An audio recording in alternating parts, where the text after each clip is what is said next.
Glória a Deus, gente. Nós vamos estudar um pedacinho hoje de Mateus capítulo 24.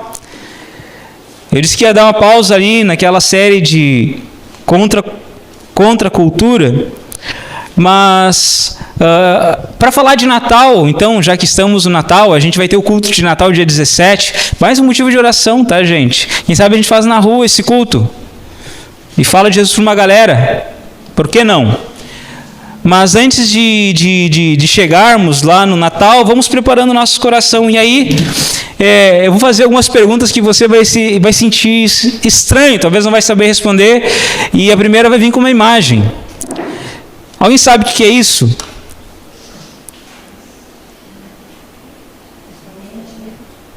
Exato. Velhinhas do Advento. E por que mostrar isso, pastor? O que tem a ver conosco? Com esse Cristo, tudo isso ficou no passado. Eu vou falar com calma, para você não se sentir ofendido, tá? Quando nós não conhecemos um assunto qualquer, nós ignoramos aquele assunto.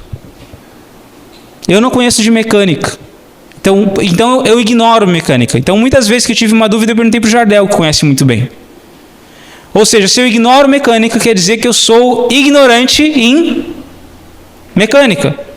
Mas aí, por conhecer a minha limitação, eu ia muitas vezes falar com o Jardel, perguntava para ele. Eu lembro que uma vez, um carro que a gente vendeu, mandei lavar o carro falhava.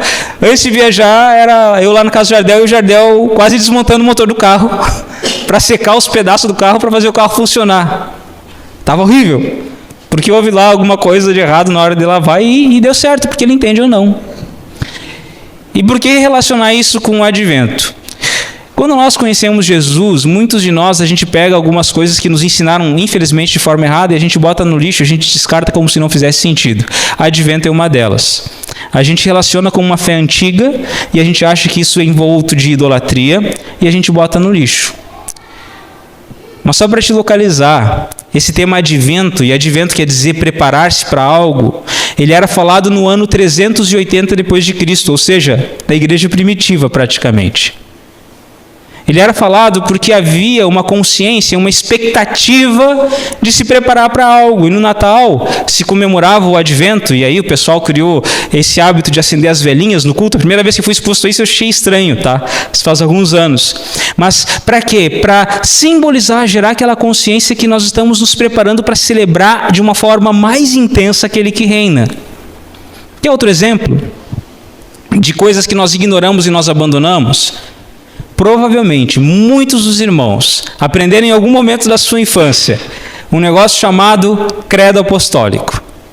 Aí você ficou com mais idade, você teve um encontro com Jesus, você relacionou o credo apostólico com uma fé antiga que não fazia tanto sentido para você e botou fora. Nunca mais quis saber.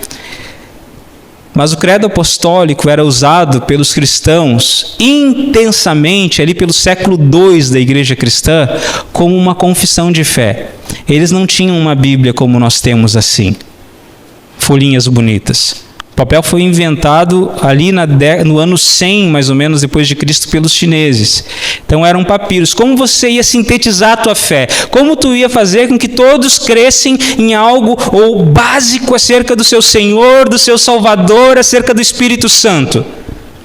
Então eles criaram o credo. Os apóstolos. Por que credo apostólico? A história diz que veio dos apóstolos, para que essa coisa simples estivesse no coração do povo. E quando falado, entendido, quando o pessoal entendia aquilo, era como se fosse uma confissão de fé prática. Jesus não nos ensinou uma oração chamada Pai Nosso, está lá em Mateus 6. E a gente não faz ela muitas vezes porque nós sabemos que o Senhor não quer repetição, correto? Mas para meditar um dia em cada pedacinho do Pai Nosso. Para meditar no que é chamar de Deus de Pai, quando talvez você não teve um pai vivo, presente. Para pensar no que é depender diariamente da provisão de Deus, quando você ora assim: o pão nosso, o que eu preciso hoje, Senhor, eu sei que Tu vai me dar. Então, às vezes, por ignorar alguns princípios, nós abandonamos algumas coisas. E quando se fala de advento, é um dos elementos. Só que hoje, Mateus 24, você sabe que não fala do nascimento de Jesus. mas é um texto bíblico que nós devemos usar justamente para avivar o conceito de preparação nas nossas vidas. Irmãos, o capítulo todo, 24, tem 51 versículos.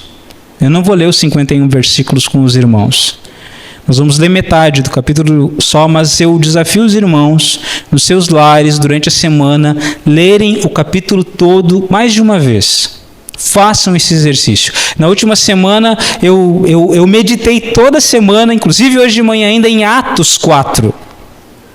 E é incrível, cada dia Deus vai me mostrando uma coisa específica num texto, e eu tenho o hábito de apontar as minhas orações, e aí eu vou apontando ali.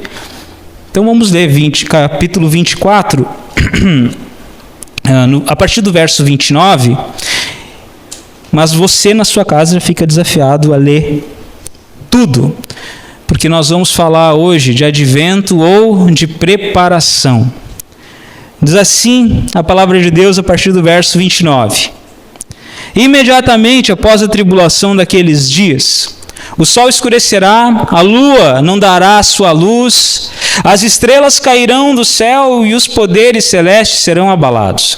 Então aparecerá no céu o sinal do Filho do Homem, e todas as nações da terra se lamentarão e verão o Filho do Homem vindo nas nuvens do céu com poder e grande glória.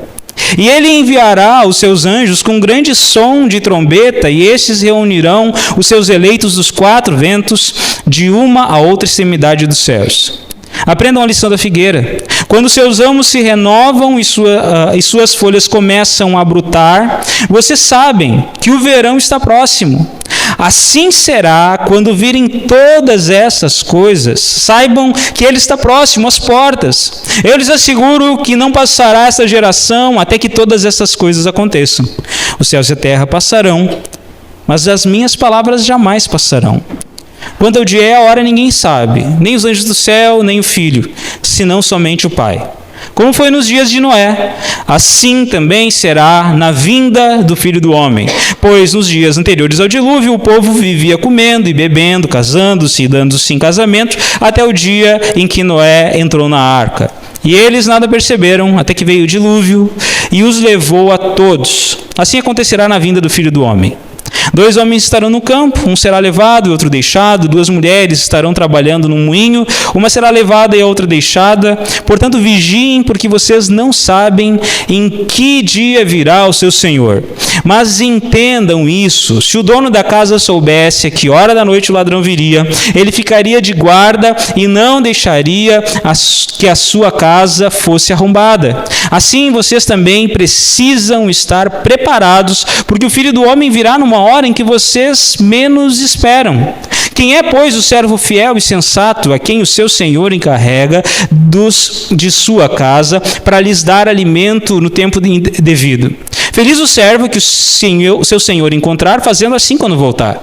Garanto-lhes que ele o encarregará de todos os seus bens. Mas suponham que esse servo seja mau e diga a si mesmo: meu senhor está demorando. E então comece a bater em seus conservos e a comer e a beber com os beberrões. O senhor daquele servo virá num dia em que ele não espera, numa hora em que não sabe, e ele punirá severamente e lhe dará lugar com os hipócritas, onde haverá choro e ranger de dentes. Gente, então por que falar de preparação? A ideia dos adventos é justamente essa preparação de expectativa acerca do Natal. E nós sabemos que o Natal, a convenção, vou contar outra história para você que eu não sei se você sabia. A gente celebra em dezembro por uma convenção, tá? Mas provavelmente Jesus nasceu em outro período do ano, porque em dezembro até neva lá em Israel. Se pesquisar na internet, você vai ver nevasca em Jerusalém em dezembro. É um local alto, isso pode acontecer. Mas o fato é que nós podemos aproveitar, celebramos Jesus diariamente. E por que falar de preparação? Porque a nossa vida é composta de momentos de preparação. Para que a gente se prepara? A gente se prepara para os nossos sonhos. A gente trabalha, a gente sonha. Esses dias lá em casa a gente sentou e fez um pequeno planejamento para 2023, onde nós consideramos coisas nossas que nós estamos sonhando e pelas quais nós oramos e vamos trabalhar em cima delas. A gente se prepara também para dias difíceis. A gente busca Deus, a gente quer estar próximo de Deus, por quê? Porque é inevitável, momentos difíceis surgirão e naqueles dias a gente quer avançar, a gente quer caminhar. O mar se abriu num ambiente onde Israel estava sendo perseguido e eles tinham medo de morrer, e daqui a pouco eles celebram aquele milagre do mar se abrindo. No meio de uma tempestade, Pedro e os discípulos enxergam Jesus caminhando, e era um momento difícil, porque era uma tempestade no meio do mar, e aí naquele momento Pedro é o cara que caminhou sobre as águas. Eu costumo dizer que alguém pode dizer assim, ele caminhou, mas afundou. Ok, mas ele caminhou. Muitos de nós não se animam nem a pensar sair do barco no meio da tempestade. A gente fica ali encolhido chorando. Nós nos preparamos também para celebrar com nossas famílias. Independente de como são as famílias, de muitos, as diferenças. Nossas famílias têm diferenças. A minha família, mais estendida, a minha primeira família, meu núcleo familiar primeiro é minha esposa e minhas filhas, mas num padrão estendido tem diferenças. Mas para tudo a gente se prepara. Mas, irmãos, Mateus 24 nos desafia a nós nos prepararmos para algo muito mais intenso. A gente cantou até que Ele venha.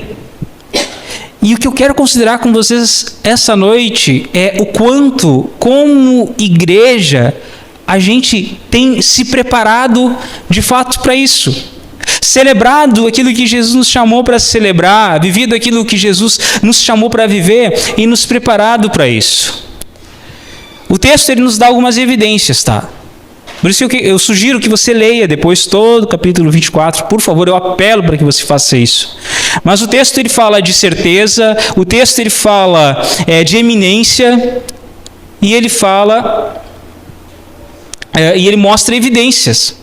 Ele mostra, olha, vão ter dias maus, vai ter um período de perseguição, tribulação, eventos nos céus. Se você ler todo o texto, você vai ver que vai falar de guerras, de nação contra nação. Ele fala, olha, o céu e a terra passarão, mas as minhas palavras não vão passar. Ele mostra, olha, ninguém sabe esse dia, então estejam preparados. Durante o texto ele vai falando isso. E aí sim acontece a volta de Jesus.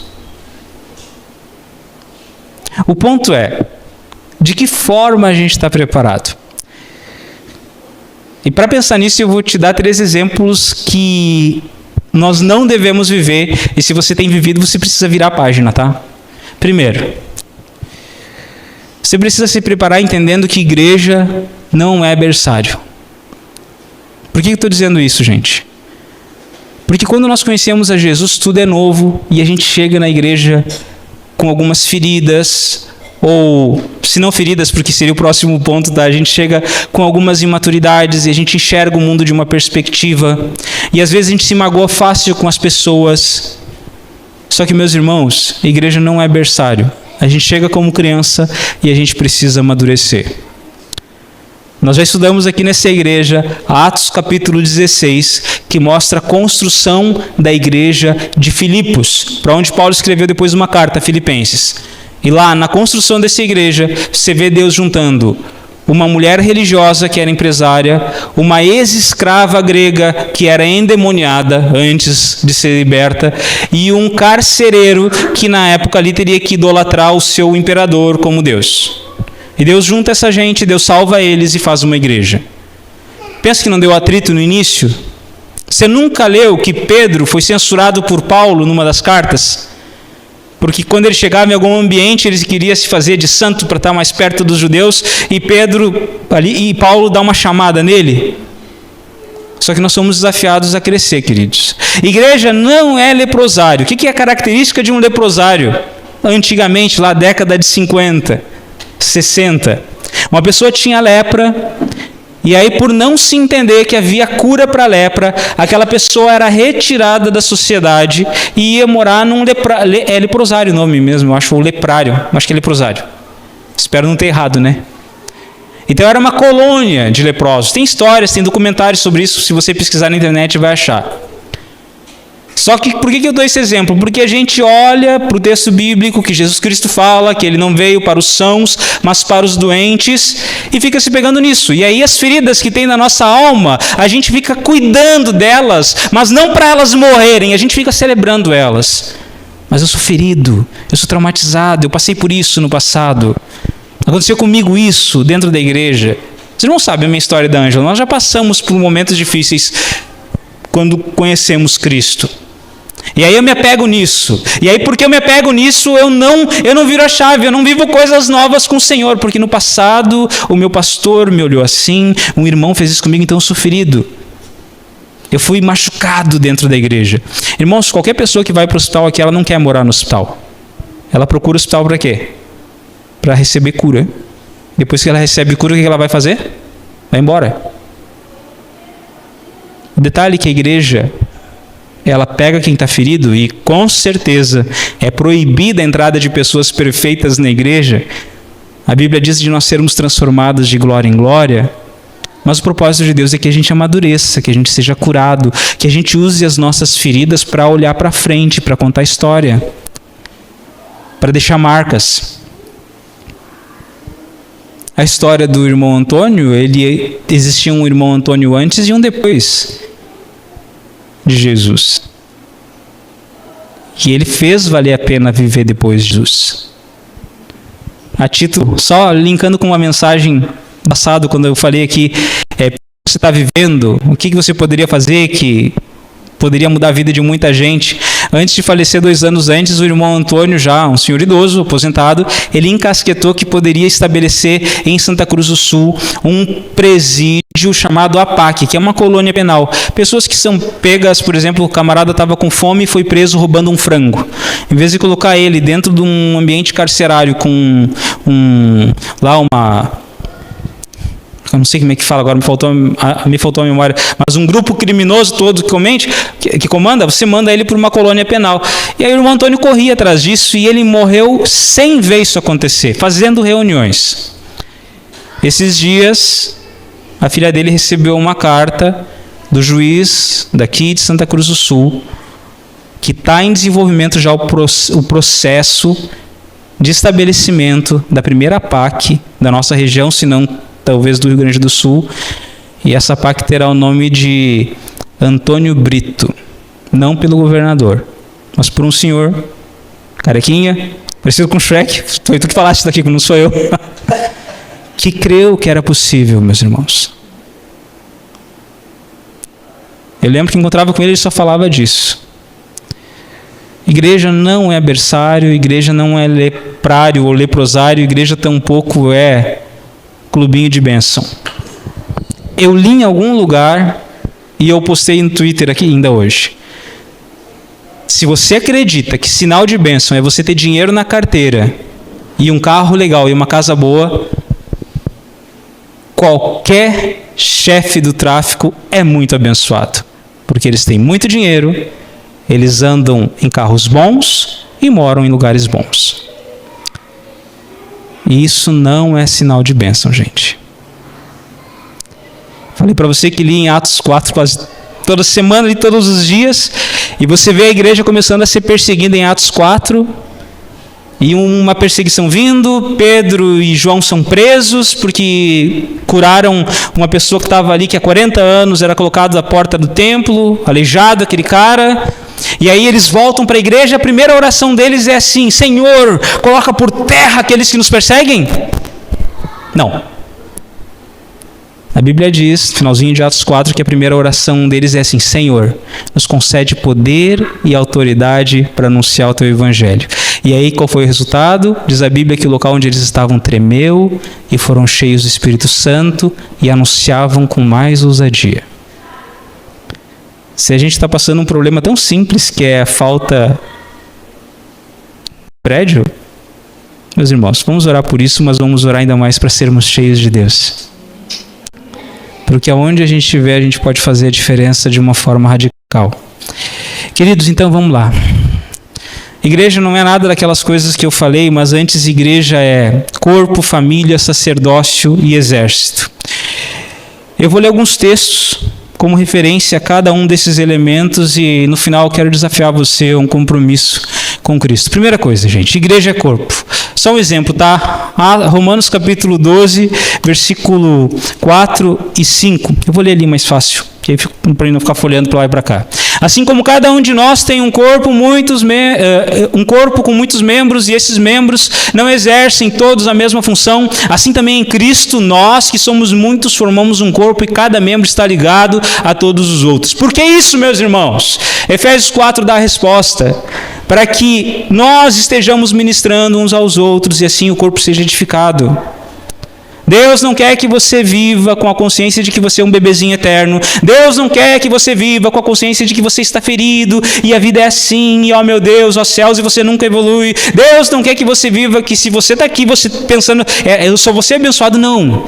Deus quer que você entenda que você faz parte de um corpo. E se você faz parte de um corpo, você tem propósito, você tem utilidade. Deus te chamou para algo divino, para algo belo, que é chamada edificação da igreja.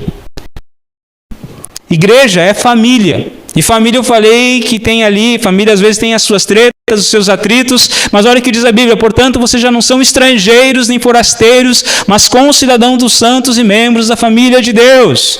Quando você entende isso, e isso entra no teu coração, você não está mais sozinho. Sempre vai ter alguém do seu lado. Deus vai usar pessoas que você menos espera para serem seu pai, sua mãe, seu irmão, sua irmã. Apesar de você. Apesar de você.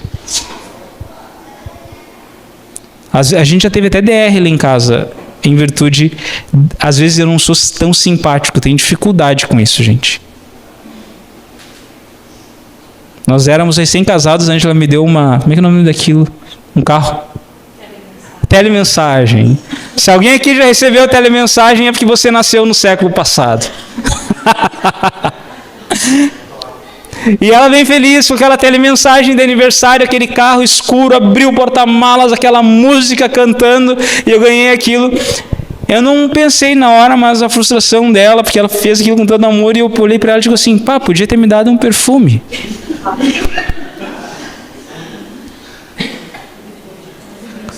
Família, gente. Eu tenho dificuldade de me expressar, de comunicar, mas isso, apesar disso, eu consigo me conectar com as pessoas ainda, apesar disso, irmãos. Provavelmente, eu já cometi gafe com irmãos aqui. Tá, a Ângela não vai ficar brava comigo, mas eu lembro... a irmã que eu vou comentar, ela vai saber agora, é engraçado, tá, para dar risada, mas uma vez eu olhei para essa irmã e eu digo assim: irmã, te arruma, vai ficar mais bonita. A Ângela depois disse: Marco, não seja mal educado, olha o que tu fez. Tá todas as irmãs rindo e depois as irmãs se juntam e perguntam por que eu fiz isso, tá? Só que na hora eu não pensei em falar mal, eu tava pensando, vou dar um ânimo. Ânimo furado, né? Que a irmã me perdoa, a irmã sabe, eu peço perdão para ti já, mais uma vez aqui. Mas não... por que eu estou dizendo isso, irmãos? Quando nós somos família, a ideia é nós vivermos essa simplicidade. A revolução, meus irmãos, o avivamento pleno, ele não vem através de coisas que são difíceis, vem através da simplicidade. Um homem e uma mulher que entendem a simplicidade e o poder da oração, eles podem colocar qualquer ambiente de ponta cabeça. Apesar de nós. Igreja é corpo, igreja é família. E aí, isso se conecta com a próxima parte, igreja é sacerdócio. Diz a Bíblia, 1 Pedro 2,9, vocês são geração eleita, sacerdócio real, nação santa, povo exclusivo de Deus. Para quê? Só para ser feliz e não ter problema? Não. Para anunciar as grandezas, as maravilhas, tudo aquilo que Deus é. Por quê? Porque Ele nos chamou das trevas e nos colocou na luz. Todos nós. E lembro do testemunho do Kiko, há não muito tempo atrás, quando orou por uma pessoa e a pessoa teve a saúde restaurada, melhorada, enfim. Imagina se... Eu sei que era no interior. E aí eu moro em Santa Cruz. Imagina se o Kiko fosse pensar na hora, vou pedir pro pastor orar pro cara. Pastor, ora pelo fulano? Tá, ora. Tá, mas tu podia vir orar? Não, posso ir. Tá, mas agora? Não, mas eu tô... Imagina se eu estivesse no outro lado da cidade. Agora eu não posso. Tá, então aí o que... alguém vai orar por ti, mas vai ser depois. Só que ele só pegou e orou. E Deus em graça e misericórdia operou, porque nós somos sacerdotes. Nós somos. A gente pode ter função diferente. Uns fazem melhor e servem melhor de uma forma do que outros. Eu vejo os meninos tocando violão, Joãozinho tocando violão, os guris que vêm lá de Santa Cruz do Sul tocando violão aqui muitas vezes, e eu tenho vontade de me enfiar num lugar escondidinho, gente. Porque eu toco violão, mas eu toco para quebrar galho. Porém, eu posso fazer outras coisas diferentes deles. Eu não canto muito bem, mas comparando com o Filipinho, um dia eu pedi pro Filipinho cantar, sabe quem é o Filipinho, né? O Filipinho olhou para mim e disse: pastor, eu não canto, nem me atrevo. Mas ele toca muito bem violão. A Bíblia, o Senhor nos chama não é para viver num berçário, não é para viver num leprosário ou no clubinho da bênção, mas é para entender que fazemos parte de um corpo, que somos família, que somos sacerdotes, e como homens e mulheres de Deus, a gente faz parte de um exército. Por isso que Paulo fala em 2 Timóteo, ele dá esse desafio para Timóteo: suporte comigo meus sofrimentos como o quê? Como um bom soldado de Cristo. Um soldado tem um comandante. No outro texto bíblico, quando Paulo fala exorto-vos, é como se ele desse um brado de guerra ali, a palavra grega quer dizer. O que isso tem a ver com a gente, meus irmãos? Se nós entendermos esses pontos, a gente está de fato se preparando, não só para o Natal, mas para a eternidade com o Senhor. Não só para viver o momento de hoje. Eu orei por isso no início, a gente orou, queridos. Talvez você está aqui, você precisa de cura, você precisa de libertação, você precisa de consolo, você precisa de renovo, você precisa de uma nova visão. E amém, não é errado você querer isso. Eu oro por isso. Eu, essa semana, lendo o livro de Atos, muitas vezes orei por isso. Na minha família, como casal, muitas vezes a gente tem que orar um pelo outro por isso, porque temos dias complicados. Aqui existe carne, sangue, na Ângela, como em todos vocês, nós vivemos esses dias maus. Só que a gente entende que são momentos, é transitório. A Bíblia fala de um Deus que é real, de um Deus que é consolação, de um Deus que nos chama para um propósito. Um Deus que olha para a gente, lá diz em João capítulo 15, e Ele te escolhe, Ele te chama para ir e dar fruto. Um Deus que a Bíblia fala em Romanos 5:8, que morreu por você mesmo, você sendo pecador. Ele não esperou tu consertar a tua vida. Ele decidiu morrer por você, você sendo pecador, para que então você tivesse acesso a uma liberdade, a um propósito, a algo novo.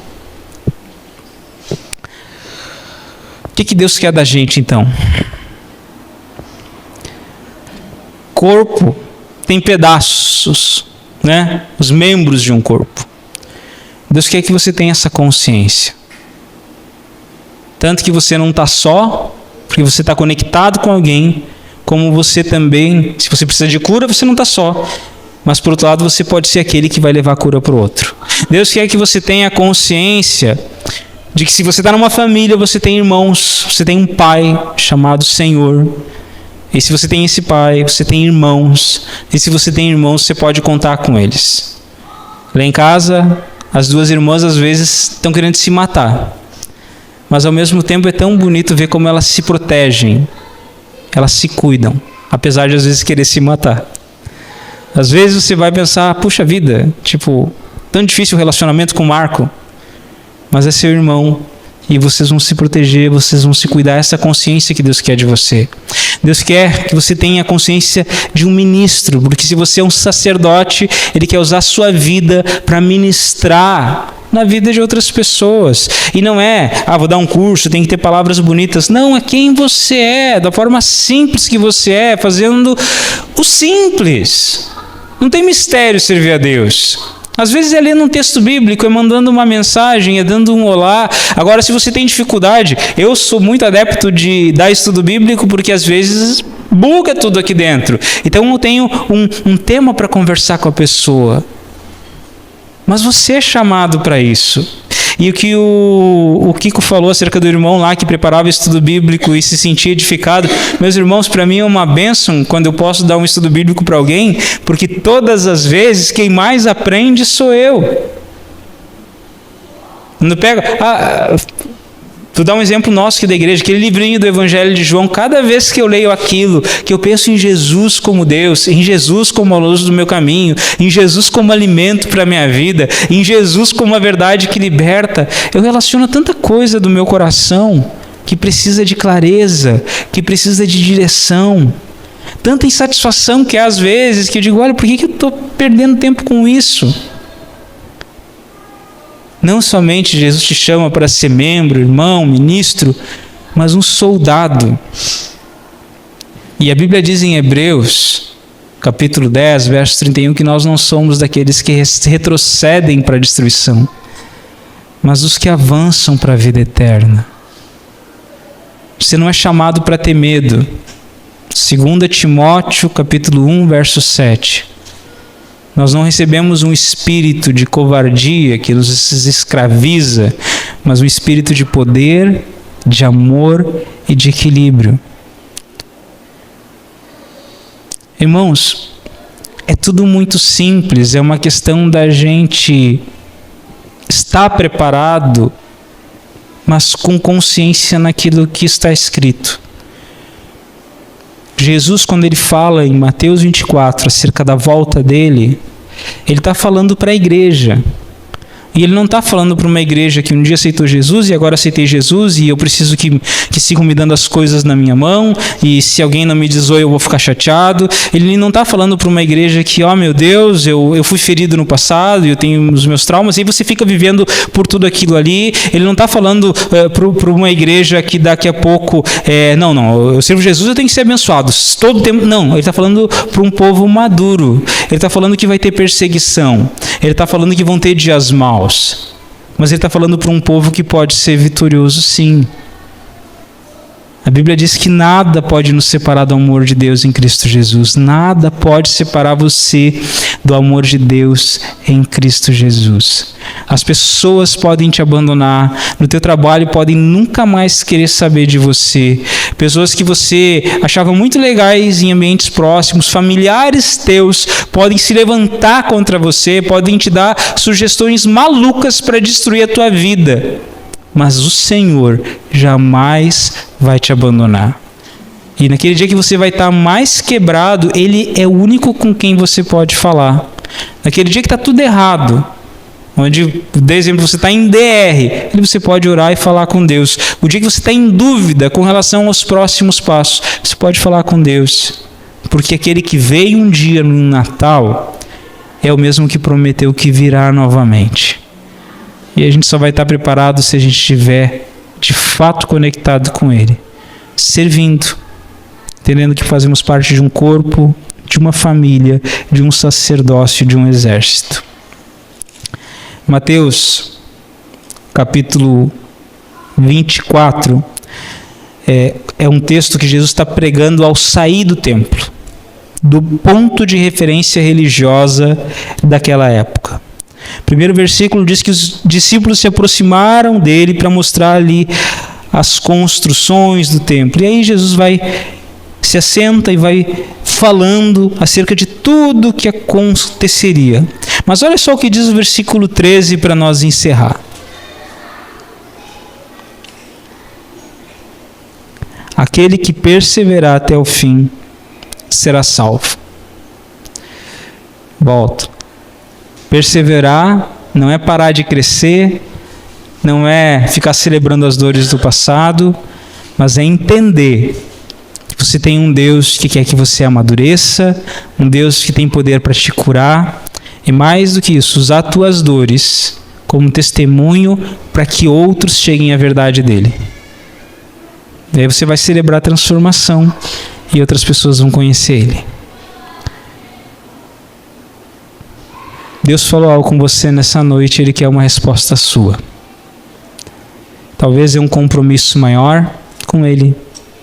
talvez é ser mais ousado, mais ousada, talvez é buscar restauração, buscar acordo, pedir perdão, talvez é coragem de se olhar no espelho espiritual e o preparar-se do seu coração vai ser fazer a pergunta para quem está do seu lado: olha, o que eu preciso mudar? Talvez o que Deus falou com você é cerca de uma oração aí que você vai fazer, por mais ousadia, coragem. Talvez o que Deus falou com você diz respeito à tua administração da casa, diz respeito ao seu passado. Tu tem dificuldade de largar algo do passado que está te prendendo. Eu não tenho que forçar nada a você, mas se o Espírito Santo tocou o teu coração, eu te desafio em nome de Jesus a começar a caminhar já nesses dias nessa direção. Se o Espírito Santo tocou algo específico na tua vida, eu te desafio em nome de Jesus a decidir gerar uma resposta para Ele. Seja ousado, ousada. Creia no poder de Deus que pode virar a sua história, transformar, te dar um novo tempo. E quando eu falo de novo tempo, não é para você fazer parte do clubinho da bênção, tá bom? É você sim, você vai ser abençoado porque faz parte do pacote, mas entender que isso tudo é só um movimento de Deus para que o nome dele seja conhecido e porque ele te ama, porque ele quer se mover na sua vida, porque ele quer se fazer mais conhecido para você e fazer com que outros conheçam a ele. Quando as gurias estão em dias maus em casa, eu costumo dizer para elas ficam bravas comigo, tá? As minhas duas filhas. Mas eu falo assim, eu canto um pedacinho de um cântico, aliás. Choro dura uma noite, mas a alegria, ela vem pela manhã. Só que agora eu não estou falando para ser irônico, como eu falo com minhas filhas às vezes, e eu estou ensinando ainda assim, tá? Eu estou falando para você crer nisso. Tá? Eu tenho crido nisso. É o que me mantém em pé. Eu tenho crido nisso, é o que me faz olhar às vezes para a nossa realidade, em vez de estar arrancando os cabelos que eu não tenho, por exemplo, porque a gente não tem um prédio, é sonhar e crer que Deus vai nos dar uma saída. Eu tenho crido nisso quando eu olho para a nossa realidade e desafios que a gente tem em casa, bem grandes para o ano que vem, mas eu creio que a alegria vem de manhã. Deus está ali, Deus está agindo, Deus está se movendo. Deus falou algo com você nessa noite. Vamos ficar em pé, eu quero orar por você. Mas enquanto eu orar por você, eu quero que você ore comigo. Levante a sua voz em oração. E nesse processo, assim, Deus não quer que você use palavras bonitas, tá? Não é a linguagem culta. Deus quer que você fale com Ele que está no seu coração. Se você precisa de cura, que seja. Vou estar orando por você e você fala: Deus, eu preciso de cura. Se você precisa de renovo, que seja. Você vai falando com Deus: Deus, eu preciso de renovo. Alegria, que seja. Meus irmãos, não muito tempo atrás eu orei: Senhor, me devolve a alegria da tua salvação. Porque às vezes as coisas vão ficando tão habituais. O cara que ficava lá em Atos 4 na porta do templo, ele tinha 40 anos. Talvez há 30 anos levavam ele para o local de oração e já se habituaram com a condição dele. Até que um dia chega Pedro e João e diz assim: olha, a gente não tem dinheiro, mas o que a gente tem a gente te dá. Não se habitue com o momento atual. Creia em Deus. Eu vou orar, mas eu quero que você ore também. Que você clame a Deus. Pai Santo, em nome de Jesus, nós te entregamos essa noite, essa palavra, Deus. Eu creio que o Senhor está voltando. Nós não sabemos o dia, a hora, Deus, mas nesses dias que a gente celebra, se aproxima do Natal e como igreja nós vamos cantar, nós vamos declarar que Cristo reina, que Ele veio, que Ele sim padeceu, mas Ele ressuscitou e Ele está vivo. Eu te suplico, Deus, mais uma vez, como foi no início dessa mensagem, que o Senhor mova o nosso coração nesse processo de preparação, operando cura, restauração, nos transformando cada dia, Deus, em membros adultos, maduros do Teu corpo, em filhos, filhas, Deus, maduros, Deus, do Teu corpo, membros sarados, Deus, curados, libertos, restaurados, Deus, nos dando a ousadia de um soldado que está lá na frente de batalha em serviço, de forma que a gente venha avançar, Deus, cada um de nós, em nome de Jesus. Pai, em nome de Jesus, eu te suplico para que o Senhor nos dê a intrepidez, a consciência espiritual de que somos ministros, sacerdotes, um povo que o Senhor chamou e concedeu um propósito para que outros conheçam o Senhor. Pai, esteja abençoando essa igreja, Deus, com tua graça nesses dias. Fala, Deus, pelo poder do teu Espírito Santo, Deus, na vida de cada um dos irmãos, que ao abrir a Bíblia, Deus, não sejam apenas versículos, palavras diante de si, mas o teu Espírito Santo trazendo revelação, trazendo graça, trazendo consolo, trazendo o verdadeiro empoderamento, que é o empoderamento do Espírito, o empoderamento divino. Senhor, estende a tua mão sobre nós, com poder, com glória, com majestade, Deus. Estende a tua mão sobre a vida dos meus irmãos e irmãs que nesse momento estão orando por temas específicos, Pai. Eu, humanamente, eu não tenho capacidade de saber o que é cada elemento, mas o teu Espírito sonda os corações e o Senhor traz consolo, graça, poder, libertação. O Senhor traz, Deus, nova direção, visão, restauração, cura. Jesus. Por isso clamamos a Ti no nome de Jesus. Amém. Amém. Glória a Deus.